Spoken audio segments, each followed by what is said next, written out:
बेटी की एक कॉल और खत्म हो गई माँ की जिंदगी।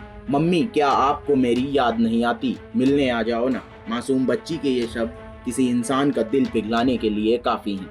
ऐसा ही कुछ बागपत की मनीषा के साथ हुआ, जो नौकरी के चलते बेंगलोर रहती थी। 24 जून यानी 2 दिन बाद मनीषा का जन्मदिन था और बेटी की मासूम पुकार के बाद मनीषा ने अपना जन्मदिन बागपत में अपनी बेटी और परिवार के साथ मनाने का फैसला किया। मनीषा बागपत तो पहुंचती है, लेकिन जन्मदिन से महज 2 दिन पहले ही मनीषा का कत्ल कर दिया जाता है, जो बेटी के प्यार के चलते बेंगलोर से बागपत आई थी। कत्ल किसने और क्यों और कैसे किया, विस्तार से आपको बताते हैं इस पूरी खबर के बारे में।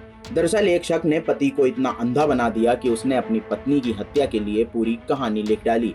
8 साल पहले जिस महिला के लिए उसने दुनिया से लड़कर प्रेम विवाह किया था, उसी की जिंदगी उसने बेरहमी से खत्म कर दी। मृतका मनीषा ठाकुर और राहुल भाटी की मुलाकात करीब 8 साल पहले हरिद्वार में हुई थी। दोनों के बीच प्यार हुआ और फिर उन्होंने प्रेम विवाह कर लिया। शादी के बाद उनके 2 बच्चे हुए, बेटा कविश और बेटी अनन्या। वक्त के साथ परिवार की जिम्मेदारियां बढ़ी तो दोनों रोजी रोटी की तलाश में अलग अलग शहरों में रहने लगे। मनीषा नौकरी के सिलसिले में बेटे के साथ बेंगलुरु चली गई, जबकि बेटी गांव में दादी के पास रहने लगी। राहुल भी नौकरी के लिए हरिद्वार में रहने लगा था। बताया जा रहा है कि राहुल को शक था कि बेंगलुरु में रहने के दौरान मनीषा किसी अन्य व्यक्ति के साथ रह रही है। इसी शक ने उसके मन में नफरत और बदले की आग भर दी। आरोप है कि उसने हत्या से पहले पूरी साजिश रची। सबसे पहले उसने अपनी मासूम बेटी से मां को फोन करवाया। बेटी की आवाज सुनकर मनीषा तुरंत उससे मिलने के लिए गांव पहुंच गई। परिवार के मुताबिक 24 जून को मनीषा का जन्मदिन था और वो बच्चों के साथ इसे मनाने की तैयारी कर रही थी। लेकिन जन्मदिन आने से 2 दिन पहले ही उसकी जिंदगी की आखिरी शाम आ गई।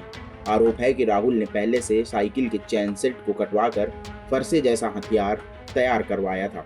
गांव पहुंचने के बाद पति पत्नी के बीच कहासुनी हुई और फिर राहुल ने उसी हथियार से मनीषा पर ताबड़तोड़ हमला कर दिया। उसके हस्बैंड ने ही उसका मर्डर कर दिया।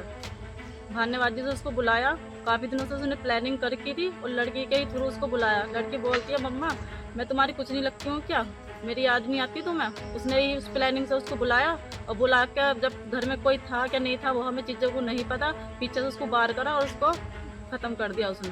हत्या के बाद आरोपी ने सबूत मिटाने की भी कोशिश की। उसने शव को प्लास्टिक के बोरे में भर दिया। हैरानी की बात यह है कि बाद में उसने खुद पुलिस को फोन कर हत्या की जानकारी दी। सूचना मिलते ही पुलिस मौके पर पहुंची और शव को कब्जे में लेकर पोस्टमार्टम के लिए भेज दिया। पुलिस ने आरोपी पति राहुल भाटी को गिरफ्तार कर उसके खिलाफ बीएनएस की धारा 103(1) के तहत मुकदमा दर्ज कर लिया है। इस मामले में पुलिस ने प्रेस नोट जारी कर कार्रवाई की पुष्टि की है। बागपत से मनुदेव उपाध्याय की रिपोर्ट, यूपी तक।